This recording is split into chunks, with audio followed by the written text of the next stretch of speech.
I ponder of something great. My lungs will fill and then deflate. They fill with fire, exhale desire. I know it's dire, my time today.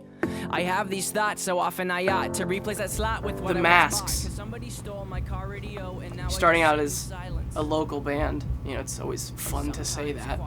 But there was a lot that we learned from playing small shows in front of hardly anybody. We realized that, one, it's very difficult to get shows as a local band. You know, if you email 100 promoters and 100 bars and clubs, you'll get maybe one response.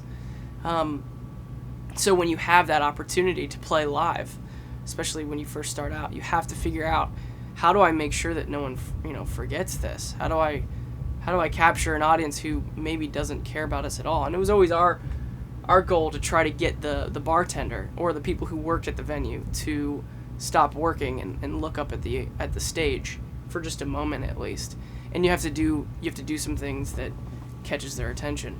And as much as the masks and the outfits and stuff were kind of just an attention grabber, it also kind of represented this idea of, I know we're two guys that get up on stage, and it's a very interesting thing to balance this idea of being a band that has faces that are represented by individuals on stage, but then also trying to create something that is a little more faceless, that can kind of represent a group of people or have people relate to it. And we've always felt like the more that we kind of present this project in a way that doesn't put our identities first, it will give people more opportunity to kind of latch on to what's being said and some of the content.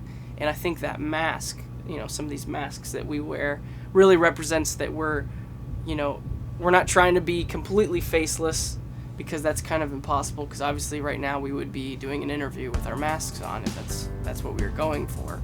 That's a little unrealistic. But we are trying to create something that people can make their own. I ponder of something great. My lungs will fill and then deflate. They fill with fire, exhale desire. I know it's dire, my time today. I have these thoughts so often I ought to replace that slot with what I once bought, 'cause somebody stole my car radio and now I just sit in silence.